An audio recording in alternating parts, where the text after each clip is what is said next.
सभापती महानगरपालिका परभणी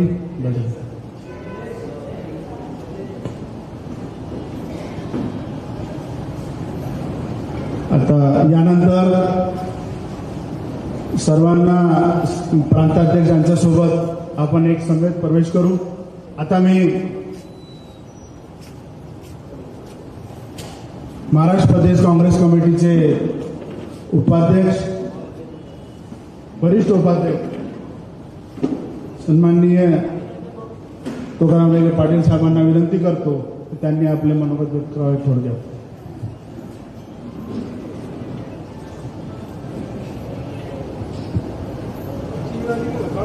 आजच्या पक्षप्रवेश सोहळ्याचे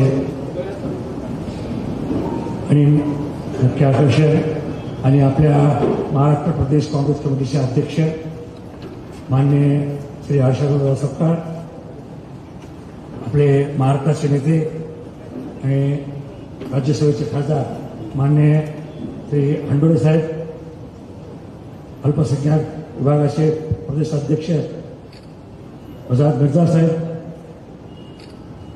आमचे परभणीचे शहर जिल्हाध्यक्ष नदीमभाई इनामदार, प्रदेशचे सचिव आणि परभणीचे माजी महापौर रवींद्र सोनकांबळे, आमचे प्रदेशचे दुसरे सचिव ॲडव्होकेट मुजाहिद खान, परभणीचे उपमहापौर माजी उपमहापौर भगवानरावजी वाघमारे, आपले भराडे साहेब आणि आपल्या सर्वांचं प्रेम असणारे आजचे मुख्य प्रवेश करते आमचे नवतरुण विशेष आशिषजी वाकडे, सलीम कच्ची साहेब, माजी नगरसेवक सुहासजी पंडित, सिद्धार्थ भराडे, आमचे जे युवक काँग्रेसचे जिल्हा अध्यक्ष अमोल जाधव आणि परभणीहून आलेले सर्व त्यांचे आशिष वाकुडे यांचे सर्व प्रेमी समर्थक बंधू आणि भगिनींनो, आपल्याला आपण सर्व परभणीचे आहात, आपल्याला सर्व वाकुडे परिवाराबद्दल माहिती आहे आणि विशेषतः आपले विजयराव वाकुडे हे एक समाज चळवळीचे, आंबेडकरी चळवळीचे एक प्रमुख प्रणेते होते। त्यांनी संपूर्ण मराठवाड्यात आणि महाराष्ट्रामध्ये गोरगरीब माणसाला न्याय देण्यासाठी चळवळ उभी केली आणि शेवटपर्यंत चळवळ करीतच लोकांच्या प्रश्नावर लढे देत शेवट त्यांना आपल्यातून जावं लागलं, हे आपल्या सर्वांना माहीत आहे। आणि त्यांच्या कुटुंबियांचं सांत्वन करण्यासाठी आपले काँग्रेसचे नेते आणि लोकसभेचे विरोधी पक्ष नेते माननीय राहुलजी गांधी हे त्यांच्या परिवाराला संपर्क करण्यासाठी आले। परभणीत जी घटना घडली त्या घटनेबद्दल त्यांनी त्यांच्या कुटुंबाची भेट घेतली, त्यांचं सांत्वन केलं आणि तेव्हापासून आशिष आणि त्यांच्या सगळ्या परिवाराची इच्छा होती की आता आम्हाला काँग्रेसमध्ये काम करायचं आणि म्हणून हा मेसेज प्रदेशाध्यक्षापर्यंत पोहोचल्यानंतर प्रदेशाध्यक्षांनी तातडीने यांची त्यांच्या इच्छेची दखल घेतली आणि आज आपल्याला आज एक सुवर्ण दिवस आज परभणीकरांसाठी आणि वाकुडे परिवारासाठी आजचा हा सुवर्ण दिवस आहे। कारण मी बाबासोबत काम केलं, आम्ही त्यांना बाबा म्हणून होतो, मी आणि बाबा आम्ही दोघं चळवळीचे होतो, आम्ही स्वतः सोबत आम्ही काम केलेलं आहे। त्या माणसानं शेवटपर्यंत त्याच्या शेवटच्या खिशातला ₹1 संपेपर्यंत कार्यकर्त्यासाठी खर्च केला, कधी कोणाच्या पैशाच्या आमिषाच्या लालचीत पडलेला माणूस नाही, काही निस्वार्थपणे चळवळ उभी केली आहे, चळवळीसाठी त्यांनी योग्य केलं आणि आज त्याच्या कुटुंबाचा वारसा चालवण्याचं आशिष हे त्याचं खरे समर्थक, खरे त्याचे वारसदार, परंतु त्याने राजकारणामध्ये कुठल्याही पक्षाचं काम नाही, समाजासाठी शेवटपर्यंत काम केलं। नगरसेवक झाले परंतु हे कुठल्या पक्षातून झाले, अपक्ष फक्त हिमशक्ती, दलित क्रांती आणि सामाजिक चळवळ त्या चळवळीच्या माध्यमातून समाजाचं नेतृत्व केलं। परंतु आज आशिषजी आज तुम्हाला राहुलजीचं जे प्रेम तुमच्या कुटुंबावर आलं आणि त्या प्रेमामुळं तुम्ही आज राजकारणात समाजकारण चळवळीतून राजकारणातून समाजकारण राजकारण हे दोन्ही तुम्ही आज स्वीकारलेलं आहे. आणि निश्चित या राजकारणाच्या माध्यमातून तुमची हातून समाजाची निश्चित तुमच्या वडिलांसारखी सेवा घडेल याच्यात आम्हाला सार्थ खात्री आहे. मी जास्त काही बोलत नाही, परंतु मी एवढंच सांगतो की आज आपल्या आशिष वाकोळे यांच्या प्रवेशामुळं परभणीमध्ये आपली काँग्रेसची ताकद निश्चित वाढली, याच्यावर कुठल्या प्रकारचं दुर्मत नाही. कारण एक ज्या कुटुंबाबद्दल प्रेम आहे ज्या लोकांमध्ये त्याचं प्रेम शेवटपर्यंत यांनी टिकून ठेवलेलं आहे. आणि म्हणून याचा फायदा याच्यासाठी आणि विशेष म्हणजे आज आपल्याला गरज आहे. आज जे काही देशामध्ये राज्यामध्ये जे काही राजकारण चाललेलं आहे या बहुमताच्या जोरावर घटनेला तडा देण्याचं काम आज या देशामध्ये सुरू झालेलं आहे. कुठलाही नियम नसताना कुठलाही कायदा नसताना बेकायदेशीररित्या काम करायचं चालू आहे. आणि मनुस्मृतीचं या ठिकाणी लाळून चालून या देशामध्ये राज्यामध्ये सुरू झालेलं आहे. याला जर खऱ्या अर्थानं आता आपल्याला याला जर संघर्ष करायचा असेल आणि या भारतीय जनता पक्षाला कुठं जर थांबवायचं असेल तर या देशातल्या सर्व समाजाच्या बांधवांनी एका विचारानं डॉक्टर बाबासाहेब आंबेडकरांनी जी काय आपल्याला घटना दिली त्या घटनेचं रक्षण करण्यासाठी आणि एक व्यक्ती एक मत हे जो काही आपला हक्क दिलेला आहे तो हक्क परिपूर्णपणे आपण बजवून भविष्यात या देशात आणि राज्यात क्रांती करून आपल्याला परत आणखी काँग्रेसचं सरकार आणून जनतेला न्याय देण्याचं काम आपल्या सर्वांना करायचंय. यासाठी हा प्रवेश अत्यंत महत्वाचा आहे. अशा सगळ्या लोकांनी या आता कुठल्याही प्रकारचा जातीभाग न करता सर्व पक्षाला घेऊन चालणारा एकच पक्ष आहे, तो म्हणजे आपला भारतीय राष्ट्रीय काँग्रेस पक्ष आहे. कारण हे जे दुसरे पक्ष आहेत ते दुसरे पक्ष हे त्यांनी कुठल्या तरी विचारधारा सोडलेली आहे. विचारधारा सोडून ते त्या भाजपच्या सोबत गेलेले आहेत. कोणीतरी म्हणत की आम्ही आमचं शिमवाल वेगळं आहे, आम्ही अमुक आहे अमुक आहे, परंतु तुम्ही सत्तेच्या बगळात जाऊन बसलेला, तुम्ही सत्ताधाऱ्याचं तुम्ही समर्थन केलेलं आहे, त्यामुळं तुम्ही भाजपचं समर्थन केलेलं आहे, त्यामुळे तुम्हाला आमचे आपले सेक्युलर मतं मागण्याचा या लोकांना कोणाला अधिकार नाही. आणि यापुढे कुठल्याही माणसानं ज्या लोक बीजेपीच्या सोबत आहेत, बीजेपीच्या पक्षाच्या सोबत जे पक्ष सत्तेत बसलेले आहेत या पक्षाचं कोणी या लोकांना एक सेक्युलर मतदारांनी त्याचं समर्थन करू नये अशी या ठिकाणी मी आपल्याला विनंती करतो. आणि आशिष वाकोडे आणि त्यांच्यासोबत आलेल्या सर्व सहकार्याचं मी काँग्रेस पक्षामध्ये जिल्ह्याच्या वतीनं स्वागत करतो आणि मी माझं भाषण थांबवतो. जय हिंद, जय महाराष्ट्र. धन्यवाद पाटील साहेब. यानंतर आजच आपल्या पक्षामध्ये आलेले आपले सर्वांचे लाडके मी आशिषभाई वाकोडे यांना विनंती करतो की त्यांनी आपले मनोगत व्यक्त करावे.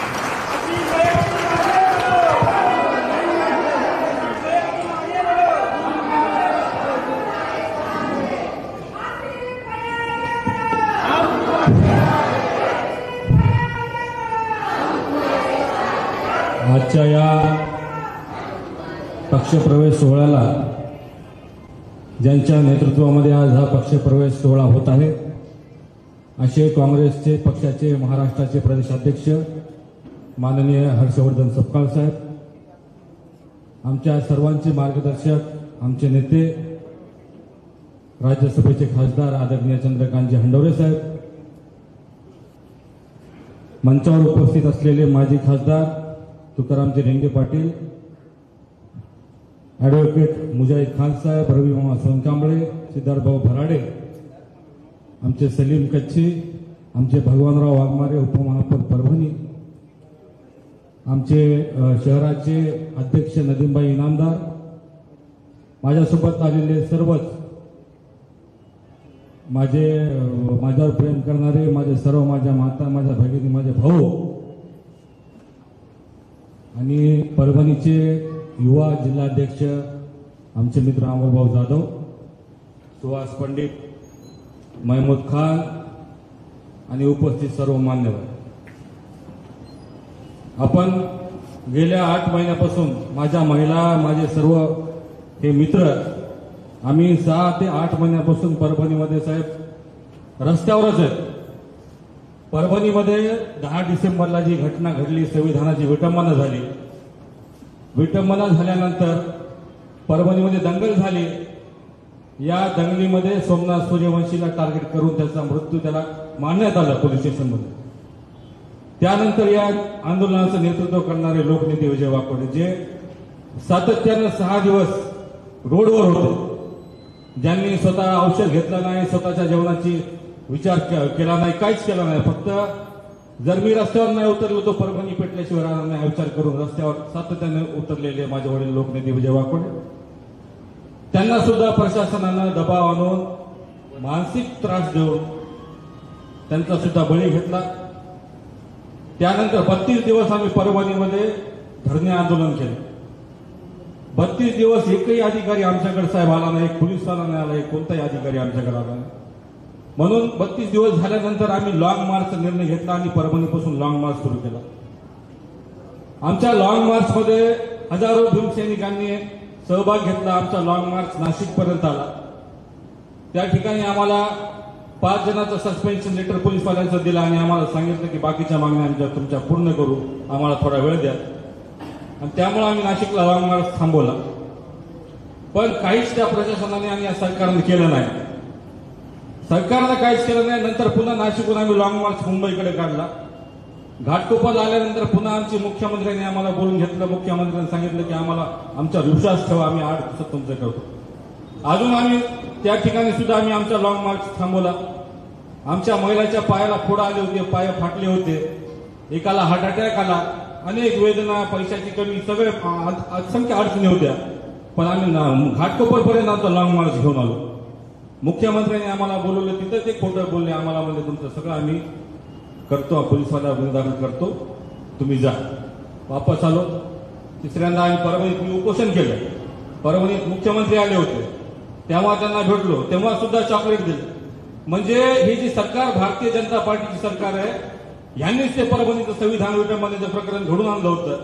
त्याच्यामुळे त्यांना ह्या पोलिसांना वाचवायचे, कोणत्याही हद्दीत वाचवायचे आम्हाला कळून आलेलं आहे. आणि ह्या सरकारला, त्या सरकारच्या विरोधात जर लढायचं असेल तर एकच पक्ष आहे, काँग्रेस पक्ष. आणि राहुल गांधी या देशाचे नेते, राहुल गांधी ज्या देशात वातावरण तयार करत आहेत ते फक्त आणि राहुल गांधीच या जातीवादी सरकारच्या विरोधात रस्त्यावर उतरू शकतात. त्यामुळे आम्ही हा निर्णय घेतलेला आहे की आपली ताकद इकडे तिकडे वाया न घालता काँग्रेसमध्ये जाऊन राहुल गांधी साहेबांच्या नेतृत्वामध्ये या महाराष्ट्रात काम करायचे, म्हणून आम्ही आज सगळे आपल्यासोबत आलो आहोत. आम्हाला अनेक नावं ठेवण्यात आले, असे इकडे जातात तिकडे जातात. पण मी तुम्हाला सांगतो, आम्ही जेव्हा लॉंग मार्च काढला साहेब तेव्हा आम्हाला थांबवलं नाशिकला, की आम्हाला सांगितलं हे मॅनेज झाले, असे झाले, तसे झाले. पण माझ्या या महिला आहेत, त्या सगळ्या चाललेल्या महिला त्या सगळ्यांना माहित आहे, हे आम्हाला अनेक ऑफर आल्या साहेब. 1 रुपयाची आम्ही कोणतीच ऑफर आम्ही स्वीकारली नाही. आंबेडकर चळवळ ही ओरिजिनल करणारे आम्ही माणसं आहेत. आम्हाला जे नाव ठेवू लागले तेच बिल्डिंग त्या पक्षाचे आहेत, आम्हाला हे सांगायचं. कारण की नेहमी आम्हीच नेते, आमचाच पक्ष, दुसरं कोणी चळवळ करायची नाही असं सांगणाऱ्या लोकांना सुद्धा सांगायचे. परभणीमध्ये आले, काही लोक परभणीमध्ये आले, राहुल गांधी साहेबांना नावबोट ठेवून गेले, आम्हाला नावबोट ठेवून गेले की दलाल आहेत, यांना राजकारण करायचे. त्या ठिकाणी आम्ही आमच्या नेतृत्वामध्ये आम्ही त्या ठिकाणी त्यांना उत्तर दिलं की तुम्ही जे बोलता, तुम्ही जे दलाली आम्हाला करता त्याचा आम्हाला प्रूफ द्या. देऊ शकत नाही. हे लोक आम्ही लाईव्ह केलं, कोणीही आम्हाला उत्तर देऊ शकले नाही. हे सगळ्या समाजाला कळून आलेलं आहे की कोण कोणाची टीम आहे आणि कोण कोणाचा पक्ष आहे, कोण कोणासाठी काम करते. त्यामुळे समाज आता सतर्क झालेला आहे साहेब, आणि समाज हुशार झालेला आहे. बाबासाहेब आंबेडकर चळवळ ही ओरिजिनल करायची असेल आणि बाबासाहेबांचं संविधान वाचवायचं असेल, या देशाची लोकशाही वाचवायची असेल, एकच पर्याय ते काँग्रेस आहे. त्यामुळे आम्ही सर्वांनी काँग्रेसमध्ये प्रवेश घेतला. आणि साहेब तुम्हाला मी सांगतो, परभणीमध्ये आज आम्ही एवढ्या जणांना घेऊन आलो, प्रवेश करणार आहेत. पण परभणीमध्ये हे सिलसिला चालू राहील. परभणी पूर्ण काँग्रेसमय केल्याशिवाय आम्ही शांत बसणार नाही. आणि परभणीला आणि या महाराष्ट्राला सांगून द्यायचे की या देशामध्ये जर तुम्हाला संविधानाचं रक्षण करायचंय, जर तुम्हाला लोकशाही वाचवायची, आज लोकशाही संपली ना, उद्या पुन्हा गळ्यात मडकन पाटल्या झाडू आल्याशिवाय राहणार नाही. आज काय चालू आहे? मुसलमानांना त्रास द्यायचं चालू आहे, दलितांना त्रास द्यायचं चालू आहे, व्यापाऱ्यांना त्रास द्यायचं चालू आहे. आज सगळे 2-4 व्यापारी मोठमोठे सोडले तर सगळे जणांना त्रास देण्याचं काम या सरकारनं सुरू केलेलं आहे. उद्या जर देशामध्ये संविधान संपलं, मनुस्मृती आली तर तुमचं आमचं काही खरं नाही. पुन्हा ते दिवस येतील. अरे इलेक्शनचे वोट चोरी करणारे हे माणसं आहेत, तर उद्या काही करू शकतात. ईव्हीएम मॅनेज करायला, शिक्का आणायला, शिक्का स्वतःच्या जीवावर आलेले नाहीत. हे वोट चोरी करून आलेले लोक आहेत. आणि अशा लोकांना जर रोखायचं असेल तर आपल्याला खंबीर नेता पाहिजे. आणि खंबीर नेता आता फक्त एकच आहे. आपण बघा आजकाल बिहारमध्ये इलेक्शन चालू आहे. बिहारचं वातावरण काय केलेलं आहे राहुल गांधी साहेबांनी? सगळं बिहार काँग्रेसमध्ये झालेलं आहे. सगळे राहुल गांधीकडे अट्रॅक्ट झालेले आहेत. कशामुळे? ते माणूस कामात बोलणारा माणूस नाही, करून दाखवणारा माणूस आहे. आणि तो करून दाखवत आहे. त्यामुळं या महाराष्ट्रात सुद्धा अशा लोकांना रोखायचं असेल, त्या चोरांना रोखायचं असेल तर ओनली वन पर्याय म्हणजे काँग्रेस आहे. त्यामुळे साहेब, आम्ही आपल्या नेतृत्वामध्ये, आदरणीय हंडोरे साहेबांच्या नेतृत्वामध्ये, आदरणीय राहुल गांधी साहेबांच्या आणि माझ्या परभणी काँग्रेसच्या सगळ्या कमिटीच्या नेतृत्वामध्ये आपल्याकडे आलो. आम्हाला आपण ताकद द्यावी. आम्ही तुम्हाला शब्द देतो की परभणीत नाही, परभणीत करणारच, पण महाराष्ट्रामध्ये सुद्धा वातावरण तयार करण्यासाठी महाराष्ट्राच्या फिरण्याचं काम आम्ही करू. एवढंच बोलतो साहेब. आणि आपण आमचा प्रवेश करून घेतला त्याबद्दल आम्ही सर्वांच्या लांबण संघ टीम आणि माझ्यासोबत सगळ्यांतर्फे मी आपले आभार मानतो. आणि आपण सर्वजण माझ्या एका शब्दावर माझ्यासोबत काँग्रेसमध्ये प्रवेश केला त्याबद्दल सर्वांचा सुद्धा मी आभार मानतो आणि थांबतो. जरूर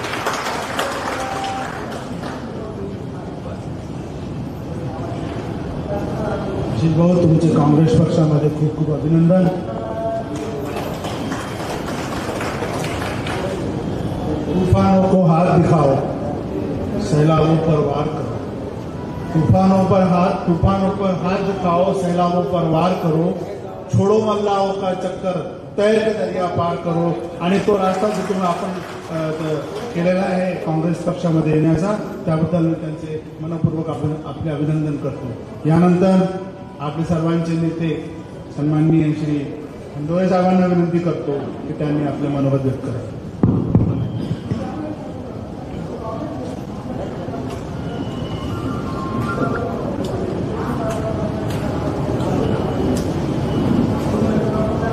महाराष्ट्र प्रदेश काँग्रेस कमिटीचे अध्यक्ष सन्माननीय हर्षवर्धन सपकाळजी,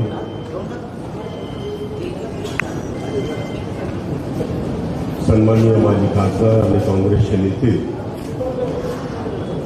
सन्माननीय तुकारामजी रेंगे पाटील,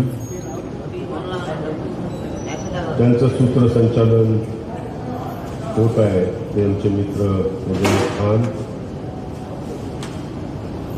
ज्यांनी आपल्या शेकडो कार्यकर्त्यांच्या समवेत काँग्रेस पक्षामध्ये जाहीर प्रवेश केला, ते युवा नेते आशिष वाकोडेजी, परभणीचे माजी महापौर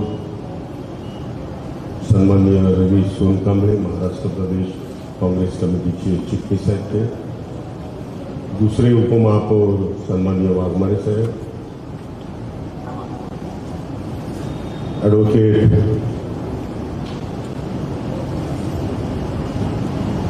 आमचे मित्र महाराष्ट्र अल्पसंख्याकचे अध्यक्ष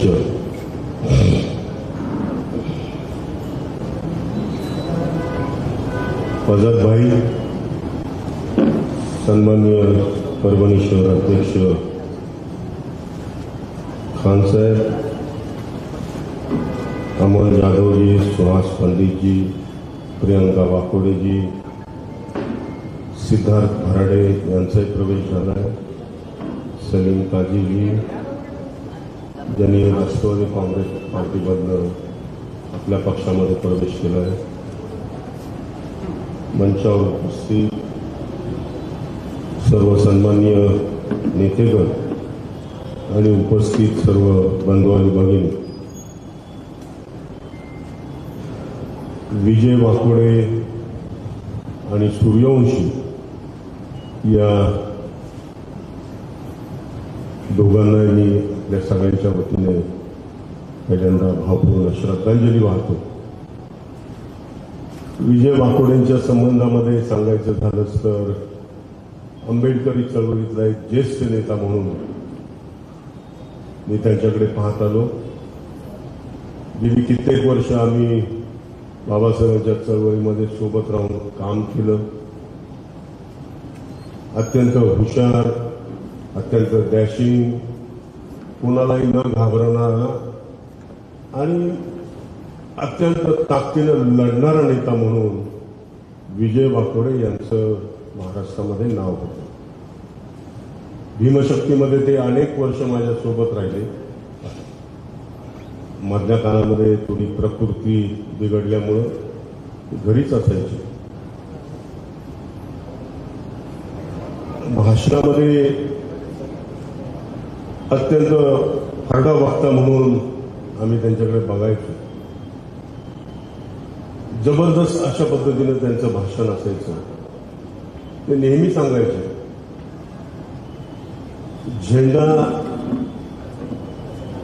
तुम्ही कुठलाही हातात घ्या, परंतु झेंड्याचा दांडा मात्र आंबेडकरी चळवळीचा असला पाहिजे. हे त्यांचं वाक्य सातत्यानं मनामध्ये असतं. तर आता कुठलाही झेंडा आपण घ्यायचा नाहीये. आता फक्त काँग्रेस पक्षाचाच झेंडा, तोही राहुल गांधी यांच्या नेतृत्वाखाली असणारा काँग्रेस. बाबासाहेबांनी एवढी सुंदर घटना लिहिली, या देशाला लोकशाही दिली, सर्वांना समान अधिकार दिला, सर्व धर्म समभावाची भूमिका या देशानं घटनेमुळे स्वीकारली, विविधतेमध्ये एकता आणणारा हा देश आहे. हे सर्व घटनेमुळे झालं. एक मत, राजाला एक मत, रंकालाही एक मत. लोकशाहीप्रमाणे सरकार येत असतात, लोकांच्या मतावर सरकार जात असतात.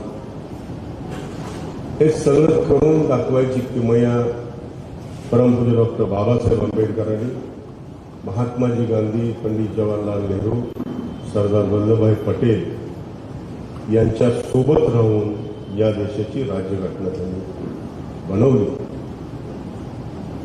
आपण आंबेडकरी चळवळीमध्ये अनेक संघटनांमध्ये काम केलेले लोक आहोत.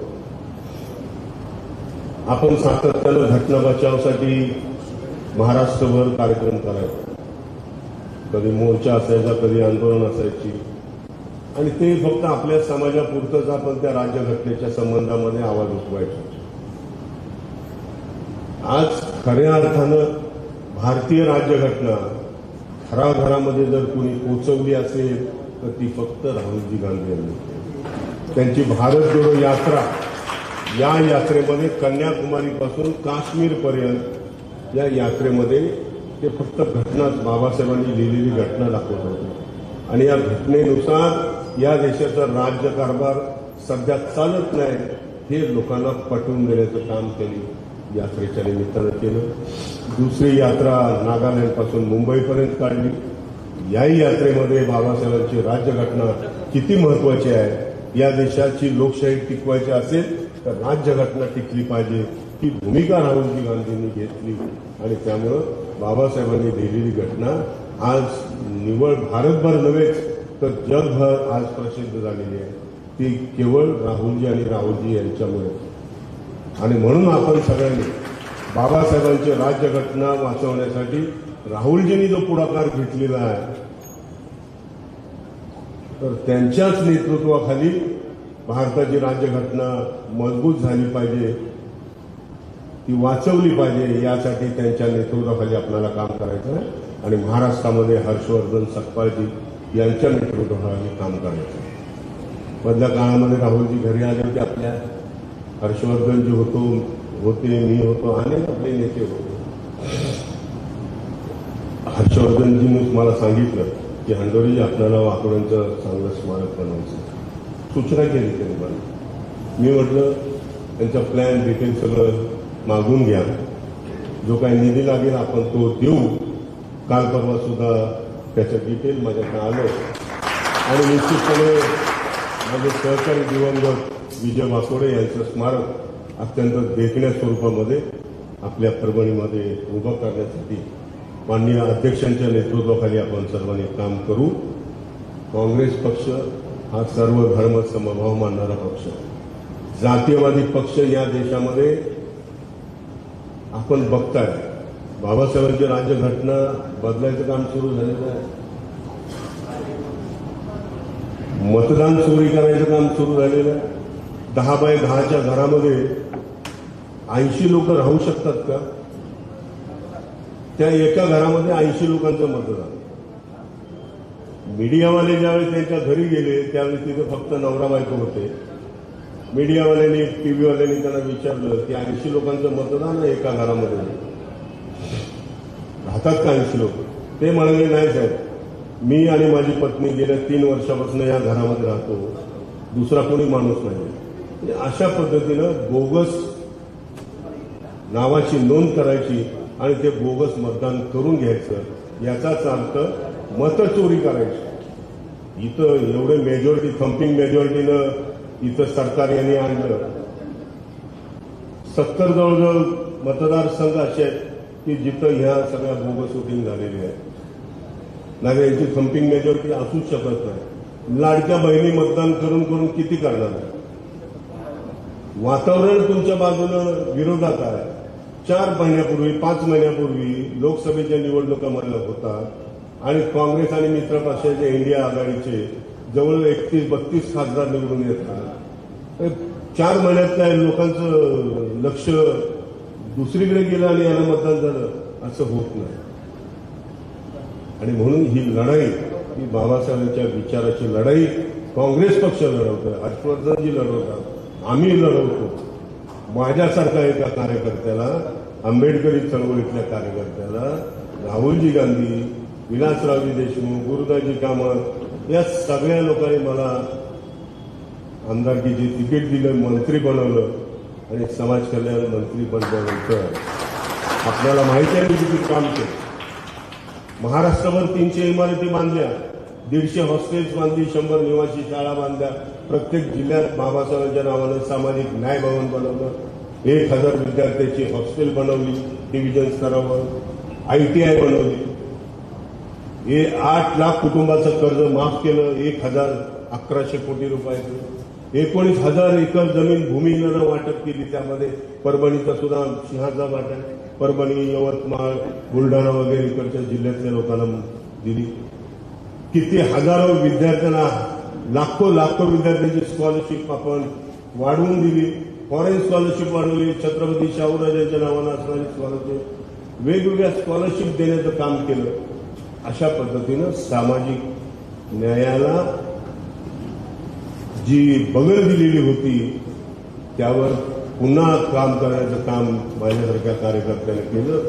एवढंच नव्हे तर पुन्हा मला खासदार बनवलं राहुलजी गांधी. हे आमचे सगळे नेते महाराष्ट्रातले, त्या सगळ्यांनी माझं नाव सुचवलं आणि राहुलजींकडे पाठवलं, खरगे साहेबांच्याकडे पाठवलं. खरगे साहेब आज एक मागासवर्गीय नेते आहेत आणि काँग्रेस पक्षाचे ते अध्यक्ष आहेत. आणि म्हणून आपला नेता एक देशाचा अध्यक्ष आहे या नेत्याच्या मागे आणि आमचे युवा नेते राहुलजी गांधी यांच्या मागे आणि महाराष्ट्रामध्ये हर्षवर्धनजी सकपाळ यांची सगळ्यांची जी यांना सगळ्यांना ताकद देण्याचं काम आपण सगळ्यांनी करायचं आहे. पुन्हा लोक येतील, कधी एकाच घराण्यातले लोक सातत्यानं आपल्याकडे येतील. आता आमच्या रिपब्लिकन सेनेत चला, भारिप बहुजन संघामध्ये चला, RPI मध्ये चला, काही देऊ शकत नाही, आतापर्यंत काही दिलेलं नाही, भविष्यातही देऊ शकणार नाही. म्हणून आपली फुकट ताकद आपली वाया कशाला घालवायची? जातीयवादाला रोखण्यासाठी हे आपले गटकट पुरेसे पडणार नाहीत. काँग्रेस पक्ष सर्व धर्म समभावानं वागणारा पक्ष आहे. सगळ्या जाती धर्माचे लोक, समान तत्वानं चालणारे लोक आहेत आणि त्यांची ताकद आपली जातीयवाद्यांच्या विरुद्ध लढायचं असेल तर काँग्रेस पक्षाची ताकद वाढवली तर निश्चितपणे जातीयवादाशी लढण्याला काँग्रेस पक्ष आणखी मजबूतीनं उतरू शकतो. आणि म्हणून आपण सगळ्यांनी काँग्रेस पक्षाची ताकद वाढवणं आवश्यक आहे. कोणी काही बोलू, कोणी टीका करू दे, आशिष काही करू दे, तुम्ही डगमगता कामा नये. तुम्ही हर्षवर्धनजी इथं आहेत, मी आहे, तुमच्या परभणीचे नेते बसलेले आहेत, नवीन आलेले नेते आहेत, रवी सोनकांबळे आहे, त्यांच्यासारखा अत्यंत डॅशिंग माणूस आहे, सुखदेव आहे, आपला विजय सुखदेव आहे, भिशे आला की नाही माहीत नाही मला, सतीश भिशे आहे. ही खूप मोठी टीम आहे. आंबेडकरी चळवळीची खूप मोठी टीम, अख्खा महाराष्ट्र तुमच्या मागे उभा करू आम्ही. तुम्ही बिलकुल काळजी करायची गरज नाही. अशीच तुला ताकद द्यायची जबाबदारी माझ्यासहित आमचे नेते हर्षवर्धनजी आणि आमचे महाराष्ट्राचे सगळे नेते तुझ्या पाठीशी उभं राहतील. पण आपल्याला पण एक गोष्ट बघावं लागेल, आपल्याच परभणी जिल्ह्यामध्ये असे काही ढोंगी लोक आहेत, मी आता त्यांचं कोणाचं नाव घेतलं आहे, पण काम करणारे लोक कोण आहे आणि नुसतं इव्हेंट करणारे कोण लोक आहेत हे बघायला पाहिजे. ते आपल्या लक्षात आलेलं आहे बऱ्याचशा गोष्टी. या सगळ्यांना थोडंसं नाहीतर मग काय, आता ते नवीन आपले माझे आमदार काय ना देतो राष्ट्रवादीत होते ते द्या, आता वरपुडकर तिकडे गेले, हे इकडे जाते. येऊ द्या, काँग्रेस पक्ष सगळ्यांचा महासागर. या महासागरामध्ये किती कुणी सूर मारला तरी तळ काही सापडत नाही काँग्रेसला. असा काँग्रेस पक्ष आहे. त्यामुळे काँग्रेस पक्ष सगळ्यांना सामावून घेतो, पण सामावून घेत असताना काँग्रेस पार्टीची कुठं हानी होऊ देता कामा नये, पक्षामध्ये दुखणे माजता कामा नये. सगळ्यांनी जेव्हा आपण पक्षानं दिलेला एक अध्यक्ष महाराष्ट्राचा आहे आणि मग त्यांचं नेतृत्व सगळ्यांनी मान्य करून त्यांच्या नेतृत्वाखाली काम केलं पाहिजे. ही भूमिका सगळ्यांची असली पाहिजे. जिल्हा स्तरावर ती भूमिका असली पाहिजे, तालुका स्तरावर, शहर स्तरावर असली पाहिजे. आणि मला वाटतं आशिषजींची दखल आपण निश्चित घ्याल. शहराध्यक्ष आपण पण त्यांची दखल घ्या. आता जिल्हा परिषदा, पंचायत समित्या, नगरपालिका, महानगरपालिका यांच्या निवडणुकीमध्ये मागासवर्गीयांना प्राधान्यक्रमानं आपण उमेदवारी द्यावी आणि खास करून रवी सोनकांनी, आशिष आणि भराडे आणि इतर लोक आहेत त्यांचा प्रामुख्यानं विचार करावा. मी पुन्हा एकदा आशिष तुला मनापासून धन्यवाद देतो. तू एक चांगला निर्णय घेतला. रवी सोनकांबळेंच्या नेतृत्वाखाली किंवा मार्गदर्शनाखाली तुला भविष्यात चांगले दिवस काँग्रेस पक्षच देऊ शकतो हे निश्चित आम्ही सगळे तुझ्या पाठीच्या. पुन्हा एकदा तुमचं काँग्रेस पक्षामध्ये स्वागत, आपल्या सगळ्यांचं स्वागत आणि पक्षासाठी चांगलं काम करा अशी अपेक्षा या निमित्तानं बाळगतो. धन्यवाद. जय भीम. धन्यवाद गोरे साहेब. मला इथं आवर्जून एक गोष्ट विचारली होती आपल्या सर्वांकडून की सन्माननीय हंडोरे साहेब जेव्हा मंत्री असताना परभणीमध्ये रमाई घरकुल किती लोकांना मिळाला? हात वर करा. फोटो काढायचा. वा, त्या कालावधी घरकुल घेतल्या वाजरा हात.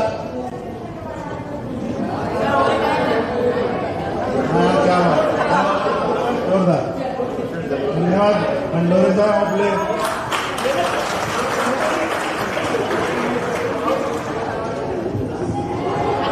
यानंतर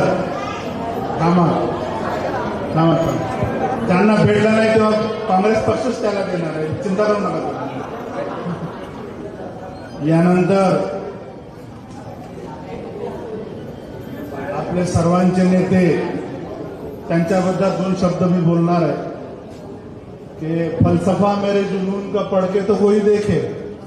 आपल्या अध्यक्षा संदर्भात मी बोलत आहे कि फलसफा मेरे जुनून का पढ़ के तो कोई देखे, किस कदर हम रेत के मीनारों पे चढ़ रहे. आणि मी सन्माननीय प्रदेशाध्यक्षांना त्या दोन लाईन सांगून त्यांना बोलवतो. सच पूछो तो कमी है, सच पूछो तो कमी है, आप जैसे बस आप ही है. सन्माननीय प्रांताध्यक्ष हर्षवर्धन दादा सपकाळ यांना विनंती करतो. सर्वप्रथम दिवंगत शहीद विजयजी वाकुडे यांना मी विनम्र अभिवादन करतो आणि या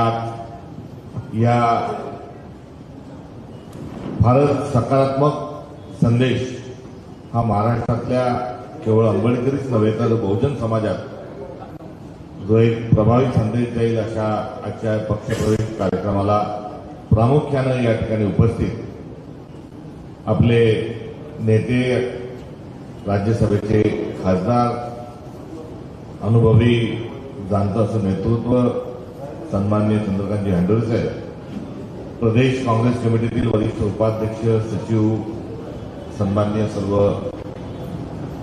विचारपीठावरील सहकारी आणि ज्यांचा आज पक्षप्रवेश या ठिकाणी होत आहे आणि ज्यांना आशीष देण्याकरता पाण्या पावसात रेल्वे मागे पुढे धक्के रोग खात ऐतिहासिक अशा या टिळक भवनमध्ये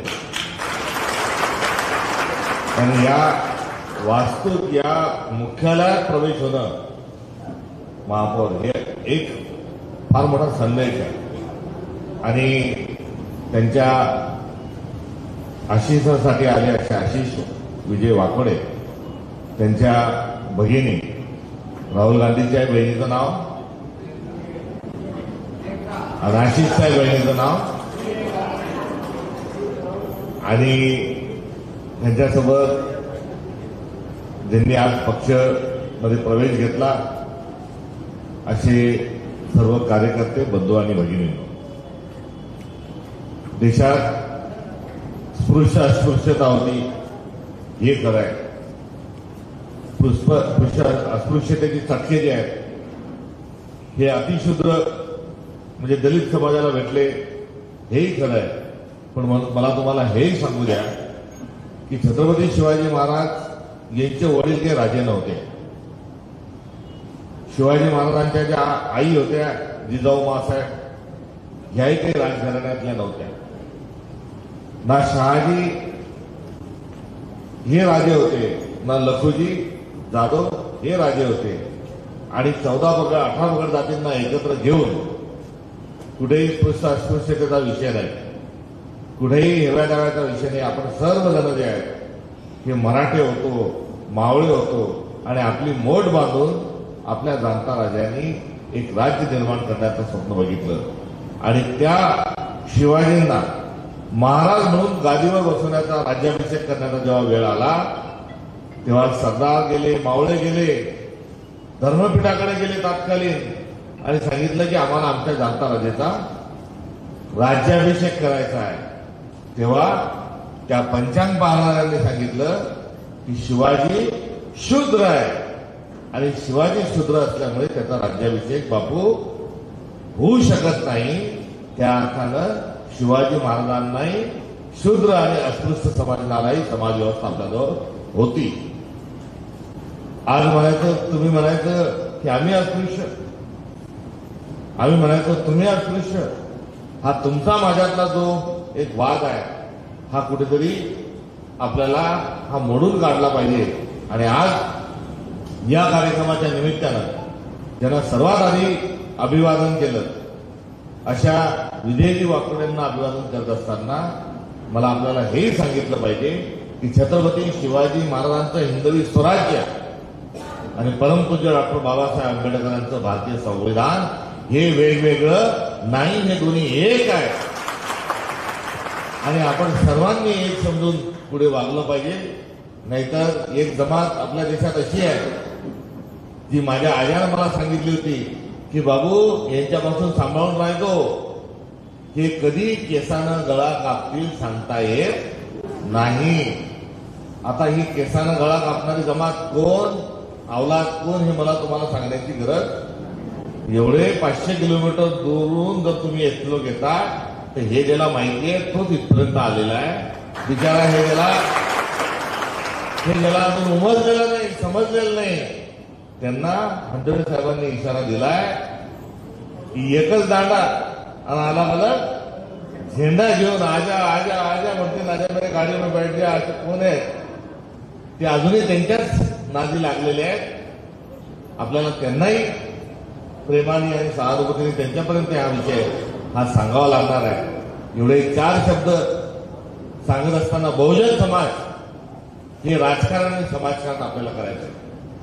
प्रत्येक समाज म्हणतोय की अरे मागणारे होऊ नका, देणारे व्हा. आणि आपल्याला आता मागणार व्हायचं ते देणारे व्हायचं म्हटलं आपण बी टाळ्या वाजवतो. पण एवढं हवा भरू भरू भरू भरू आता आपल्या भीतीचे तुकडे तुकडे तुकडे झाले आणि आपण एवढे आपले तुकडे करून घेतले की आता वाटणारा बी, खाणारा बी आणि एकटाच फस्त करणारा जो केसाला गळा कापणारा वर्ग होता तो आता गलिलट्ट होऊन बसलेला आहे. आणि आपण आता आपसातच आपले भांडे घेऊन एकमेकाला भांडू राहिलो. आणि यातून बहुजन नावाचा जो शब्द आहे, मूळ निवासी नावाचा जो आपला शब्द आहे आणि जी आपली सर्वांची जात आहे, तोच आपला धर्म आहे, हा आपल्याला सगळ्यांना एकत्र स्वरूपामध्ये गेलो पाहिजे.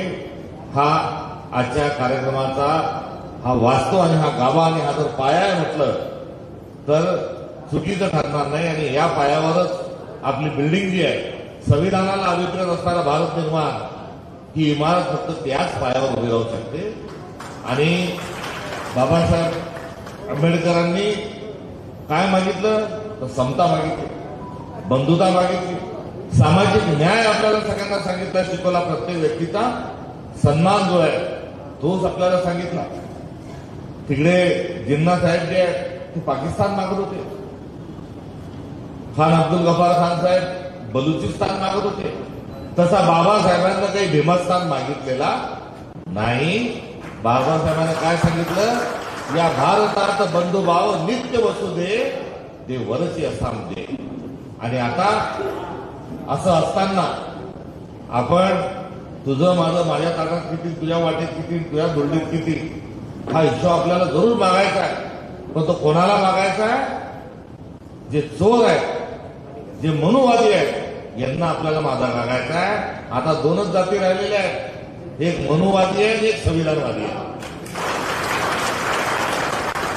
मनुवादी एक झालेले आहेत तेव्हाचे, आणि आता आपल्या संविधानवाद्याचे तुकडे तुकडे तुकडे करून फोडा तोडा आणि राज्य करा, ही कार्यपद्धती देवेंद्र फडणवीस सारखा माणूस जो आहे हा कशा पद्धतीनं करतो त्याचं अत्यंत चुकीचं उदाहरण त्यानं महाराष्ट्रात आपल्या सगळ्यात स्थापन केलं. आणि या वेदना, या पीडा, दलित समाजावरचे अन्याय, अत्याचार, त्यातून निर्माण झालेली आपली व्यवस्था, त्या व्यवस्थेमध्ये कुठे कमी अधिक झालं असेल, कुठे विलंब झाला असेल, कुठे नियोजन चुकलं असेल, मात्र काँग्रेस पक्षाची जी नियत आहे ती संविधानाला अभिप्रेत असणारा भारत निर्माण करणं हीच काँग्रेस पक्षाची नियत आहे.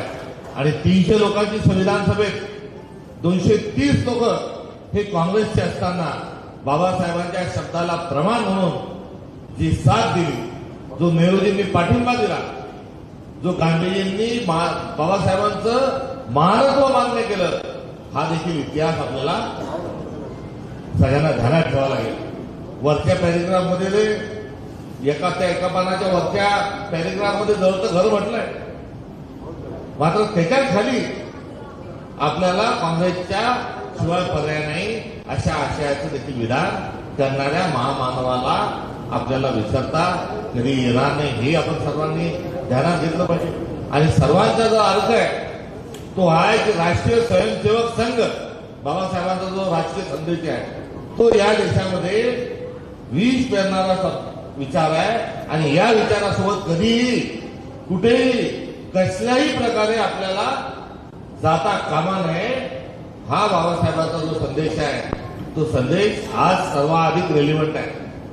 कारण नाव घ्यायचं बाबासाहेबांचं, नाव घ्यायचं सरदार वल्लभभाई पटेलांचं, आणि राष्ट्रीय स्वयंसेवक संघाला दार्जिन्या भूमिका घ्यायच्या. हे चळवळी अलीकडच्या काळात ज्या विकल्या जातात आहे, नेतृत्व जे 5 वेळेस अलग अलग तिकीट विकल्या जातात, कोणाला निवडून आणायचं, कोणाला पडायचं, याच्यासाठी आपल्याला वेटीस धरलं जातं. या सगळ्या गोष्टींना आपण तिलांजली दिली पाहिजे. हे एक आव्हान काँग्रेसचा प्रदेशाध्यक्ष नात्यानं आपल्याला या ठिकाणी करू इच्छितो. राहुल गांधी नावाचं एक सोनेरी स्वप्न हे भारताच्या संविधानाला पडलंय. हे काही एकट्या काँग्रेसला ते पडलेलं नाही, ते आपल्या संविधानाला पडलेलं एक सोनेरी स्वप्न राहुल गांधींचं आहे. आणि त्या राहुल गांधींच्या पाठीशी उभं राहण्याची आपण जी भूमिका घेतली त्याकरता मी आपल्या सगळ्यांचं मनपूर्वक या ठिकाणी अभिनंदन करतो. महाराष्ट्रात 2 घटना घडलेल्या होत्या मराठवाड्यात, दोन्ही अत्यंत चुकीच्या होत्या. यातल्या विजयजीच्या आणि संविधानची मोडतोड जी झाली त्या अनुषंगानं राहुल गांधी कुठे आले तर परभणीला आले. अच्छा मला माहित नव्हतं की राहुलजी परभणीला येणार आहे. हा विचारतो त्यालाच तो विचारतो, त्याला आई म्हणतो बा काय माहित, तोही म्हणतो काय माहित, कोणी म्हणतो कामनो. आणि राहुलजी येतात आणि 2 ठिकाणी भेट जातात आणि पुन्हा जातात. पण त्या 2 भेटीच्या नुसार नुसतं येऊन जात नाही तर ते एक विचार सांगून देतात. हा परिवार आशिष, प्रियंकाताई हे राहुलजींच्या समोर बसले, त्यांच्या आई समोर बसल्या.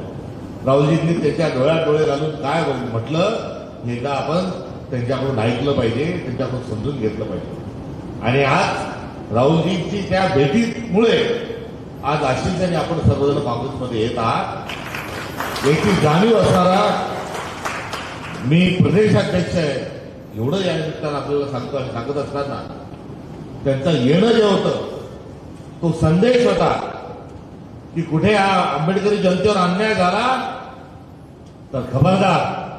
त्यांचा संदेश होता की भारतीय राष्ट्रीय काँग्रेस ही दलित समाजासोबत देखील ही खांद्याला खांदा लावून आणि पाठीची खंबीर स्वरूपाचा उभा आहे हे सांगण्याकरता राहुलजी त्या ठिकाणी आले होते. रोहित वेरमुलाचा विषय असो की भारतामध्ये मॉब लिंचिंगच्या अनुषंगानं होणारे वेगवेगळे विषय असो या सगळ्या विषयाच्या अनुषंगानं काँग्रेसची भूमिका ही अत्यंत पारदर्शकतेची आहे आणि त्या भूमिकेच्या अनुषंगानं त्या दिवशी गावात काय काय झालं कसं कसं झालं आपल्याला माहिती आहे त्याच्या खोलात जाणार नाही. मात्र ते का झालं हे मात्र मी आपल्याला सांगेल. या ते महाराष्ट्रात थोडा आणि राज्य करा नावाचा एक अजेंडा हा या महाराष्ट्राच्या मुख्यमंत्र्यांनी घेतलाय. ओबीसी विरुद्ध मराठा लढा उभा केलाय, हिंदू विरुद्ध मुस्लिम लढा उभा केलाय आणि या लढ्याच्या सोबत स्वतःची पोळी शेकून घेण्याचं एक कौशल्य एक षडयंत्र हे देवेंद्र फडणवीस रचत असतात. यात त्यांना अजून एक कुठेतरी तुकडा पाडता येतो का, अजूनही समाजात दुई निर्माण करता येते का, भीमा कोरेगावमध्ये जे झालं त्याची पुनरावृत्ती कुठे होते का याची चाचपणी करत असताना परभणीमध्ये जे झालं ही काही आकस्मिक घडलेली घटना नाही. तो काही मनोरुग्णपण नाही, तो कोणी चेतवून दिलेला आहे हे मान्य करायला आम्हाला काही हरकत नाही, अडचण नाही. मात्र कठपुतली म्हणून त्याला नाचवणारे जे हात आहे हे हात मुंबईतल्या वर्षा बंगल्यातून हे रचल्या गेलेलं कारस्थान होतं आणि तिथे दंगल घडून आणायची, मराठा विरुद्ध दलित संघर्ष उभा करायचा, तो नांदेडमध्ये न्यायचा, तो संभाजीनगरमध्ये आणायचा आणि ओबीसी मराठा जसं सुरू झालेलं आहे तसं हिंदू बौद्ध सुरू करता येतं का, मराठा बौद्ध सुरू करता येतं का याकरता काही निवडक लोकांना हाताशी धरून तिथलं षडयंत्र रचलं होतं.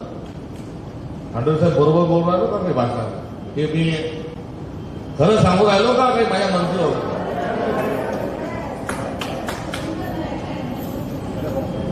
आणि या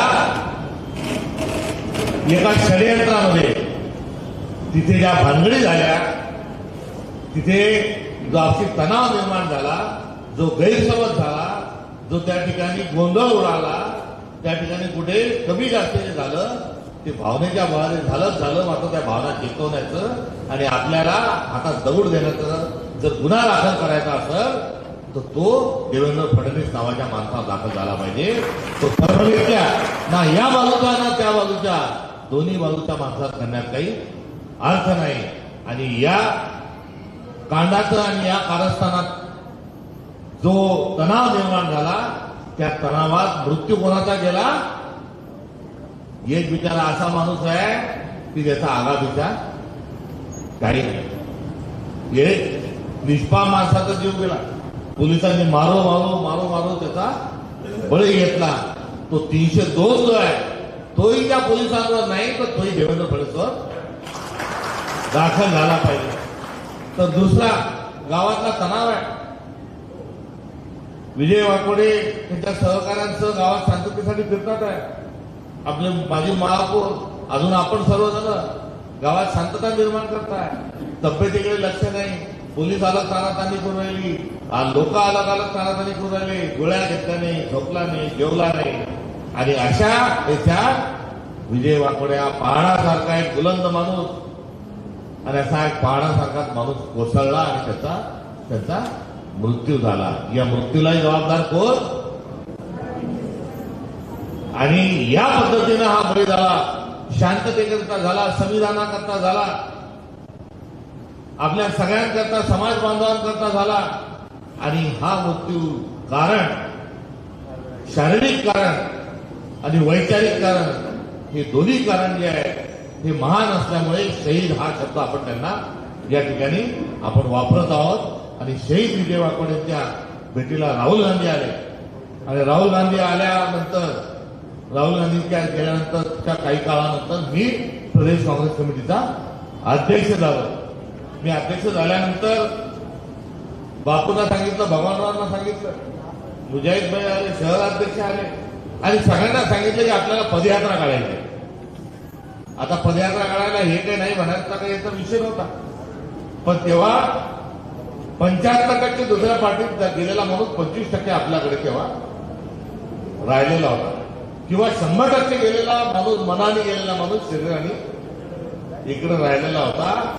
मी म्हणायचं पदयात्रा काढायची म्हणजे काढायची, मग ती शिवभीमच्या नावानं काढू किंवा संविधानाच्या नावानं काढू, तुम्ही निर्णय घ्या.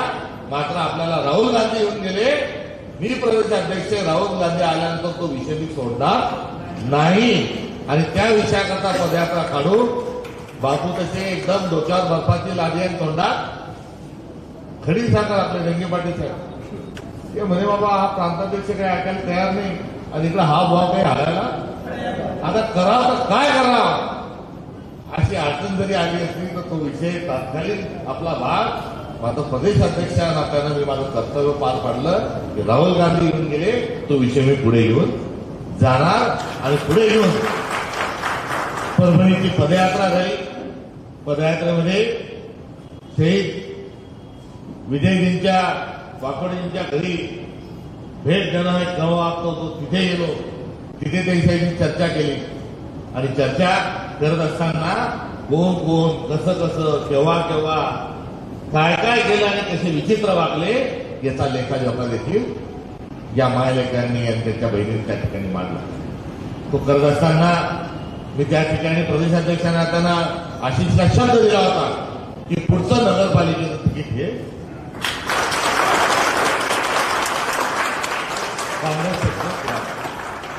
तो शब्द माझा कालही होता, आजही आहे, उद्या आहे.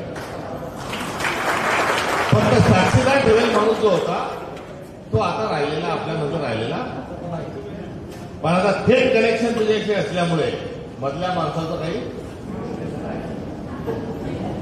आणि तो देत असताना कारण काय होतं की त्यानं वडिलांचा वारसा हा पुढे न्यायचा आहे आणि एवढी वाईट घटना घडल्यानंतर तुमचंही काम आहे त्याच्या पाठीशी राहण्याचं आणि राहुल गांधी ज्या घरात येऊन गेले त्या घरातल्या माणसाला तिकीट देण्याचं माझं काम आहे. आणि माझं आणि तुमचं काम करताना जर कमी जास्त काही झालं तर तुमच्या एवढा कोणताही माणूस दोषी राहणार नाही. ही उपस्थित आपल्या सगळ्यांवर आज आशिषची जबाबदारी आपल्या सगळ्यांवर हांडोळे साहेबांच्या साक्षीनं आज या ठिकाणी मी आपल्या सगळ्यांवर सोपवतो. आणि सोपवत असताना एवढंच सांगू इच्छितो की विजय वाकडेंच्या मृत्यूनंतर जो एक तणाव निर्माण झाला, एक संदेश गेला, एक महाराष्ट्रभर जी चर्चा झाली, ती चर्चा झाल्यानंतर आशिषला कोणताही पक्ष खेळायला तयार होता. मग तो काँग्रेसमध्येच का आला याचं कारण आपल्या सगळ्यांना माहिती आहे. कारण आता संविधानाला जर वाचवायचं असेल तर भारतीय राष्ट्रीय काँग्रेस शिवाय पर्याय नाही. आपल्या सगळ्यांना एकत्र येऊन वेगवेगळ्या चुली न मांडता एकत्र आलं पाहिजे. म्हणून आशिषने घेतलेला हा जो निर्णय, मी त्या निर्णयाचं स्वागत करतो. आणि कार्यक्रमाची वेळ मागण्यासाठी पुण्याला आलेला असताना हांडोळे साहेब अजून एक मी योग सांगतो, ते काही घडलेल्या घटना दोन्ही चांगल्या नाहीत. मात्र ज्या दिवशी आशिष भेटायला येणार होता त्याच दिवशी पुण्याची ती आपली महिला, आपली भगिनी, आपली लेखबा ती मला भेटायला आलेली होती. पोलीस तिथे एका आपल्याला एका पीडित महिलेला घरी ठेवलं. तिची ओळखही नव्हती, मात्र ती वाघीण आहे. आणि कोणत्या अर्थानं वाघीण आहे की शिक्षणाचं दूध पिल्यावर गुरगुल्याशिवाय राहत नाही नावाची ती जी वाघीण होती. त्या ओळख असणाऱ्या वंजारी समाजाच्या महिलेला, सासुरवास असणाऱ्या, लपून दुसरं लग्न म्हणून दुसरी बायको केलेल्या आणि सकाळ दुपार संध्याकाळ हुंड्यासाठी त्याचा शारीरिक मानसिक छळ करणारी एक बिचारी सून आली, एक लेक आली. तिने 2-4 दिवस ठेवलं. मग तिच्या घरात पोलीस घुसले, सुपारी घेतलेले पोलीस घुसले आणि तिला थेट तुमची ही जात आहे, आणि तुम्ही असेच आहे, अजून काय काय काय काय बोललं हे मी तुम्हाला सांगू शकत नाही. आणि ती आली तिच्या डोळ्यात मध्ये राग होता. तर मी तिला म्हटलं की बेटा, माझी मुलगी पुण्यातच शिकली आणि माझी मुलगी शिकत असताना तिच्यासोबत असं झालं असतं तर काय झालं असतं, असं म्हटल्या म्हटल्या त्याचा तिच्या डोळ्यातून पाणी यायला लागलं. तिला ती चर्चा केल्यावर तिला काय अडचण आहे त्या समजून घेतल्या, सोडवण्याच्या अनुषंगाने सूचना दिल्या. मात्र मी एक प्रश्न विचारला, एवढं सगळं असताना तू काँग्रेसचा प्रदेशाध्यक्ष नात्याने माझ्याकडेच का आली? तिने सांगितलं की साहेब, आमच्या व्यथा फक्त काँग्रेसच समजून घेऊ शकते आणि काँग्रेसच आमच्या पाठीशी उभी राहू शकते. दुसरे जे बोके आहेत हे आता वेगळ्याच भानगडी करतात, हे आता टपलेले आहेत. हे माझे शब्द नाही. आणि मी जर दुसरीकडे गेली तर माझा वापर होईल आणि समाजाचं नुकसान होईल आणि विषय भलतीकडे चालला जाईल. आज अन्याय झालेल्या प्रत्येक व्यक्तीला जर काँग्रेसमध्ये यावं असं वाटतं तर काँग्रेसने पण हा विषय समजून घेतला पाहिजे. गतकाळातल्या काही उणिवा असतील तर त्या भरून काढल्या पाहिजे. कुठे समज गैरसमज असतील, चुका असतील तर त्याही दुरुस्त केल्या पाहिजे. हे आता हा काळ आहे. आणि या शहीद वाकोडेंच्या घरी राहुलजी आल्यानंतर काय म्हणाले, यांच्याशी तर बोलले. मला ते प्रियंकाताईंनी सांगितलं आणि तिथे फोटो पाहिले राहुलजींनी. बरोबर महापौर तुम्ही सांगत होते. आणि फोटो पाहताना सांगितलं की अशा लोकांची भारताला आज गरज आहे. कुठे कारखान्याच्या चिमणीतून दूर निघणाऱ्यांची गरज नाही. मोठ्या मोठ्या संस्था आहेत आणि मोठ्या गाडीत फिरून राहिले, गाडीचा दरवाजा उघडायला माणूस आहे, अशा माणसाची गरज राहुल गांधींनी सांगितली नाही. आज देशाला कशाची गरज आहे? विजय वाकोडेंसारख्या माणसांची गरज आहे. हे राहुल गांधींचं वक्तव्य होतं, वाक्य होतं, भावना होती. अशी त्याच रस्त्याने तुला पुढे जायचंय. एवढाच आज पक्षात प्रवेश झालेला असल्यामुळे हा पहिला आदेश आणि हाच शेवटचा आदेश. सम्राट, एका सम्राटाचं राज्य होतं. त्या सम्राटाचं नाव काय होतं?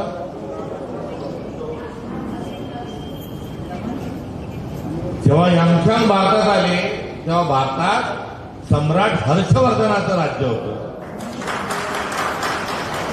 आणि हर्षवर्धनाची बहीण राजेश्री, हिला यांशांग म्हणते की भेटले, ती भावाकडे घेऊन गेली. भावानी धम्म स्वीकारला आणि पुनश्च एकदा बुद्ध धर्माला राजाश्रय आणि राजमान्यता ही हर्षवर्धनाच्या काळात मिळाली. समजणे वाले को अजून अर्धच झालं. माझं आडनाव काय?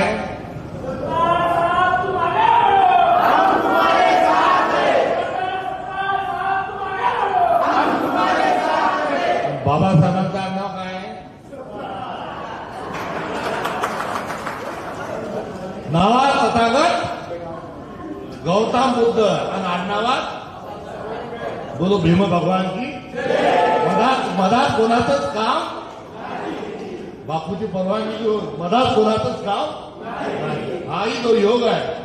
हाही योग मी आपल्या सगळ्यांचं स्वागत करताना या ठिकाणी सांगू इच्छितो. आणि पुढच्या काळात आपल्या सगळ्यांना संघटित राहून शिका, संघटित व्हा, संघर्ष करा. तर आता आपला काळ जो आहे तो संघटित होऊन संघर्ष करण्याचा काळ आहे. लढाई खूप मोठी आहे. या लढाईला हलक्यात घेतलो तर येणारा काळ आपल्याला माफ करणार नाही.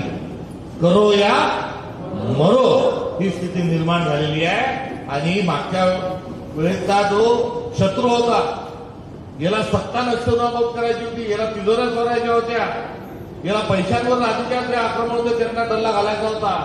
आताची जी लढाई आहे वर्चस्वाची लढाई आहे. मात्र यांना काय करायचंय तर तुमचं माझं संविधान हे बदलायचं आहे.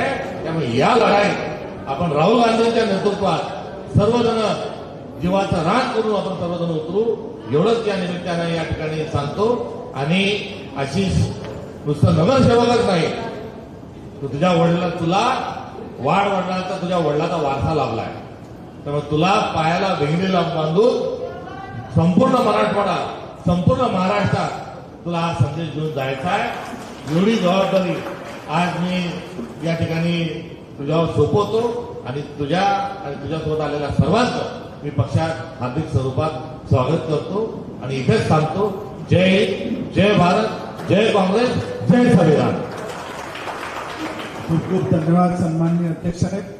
यानंतर आपण सर्वांची अध्यक्ष साहेब आणि एमडीओ साहेबांसोबत एक फोटो होणार आहे आणि त्या तत्पूर्वी आपण सर्व इथं आलात या संदर्भात आपले आभार प्रदर्शन करण्यासाठी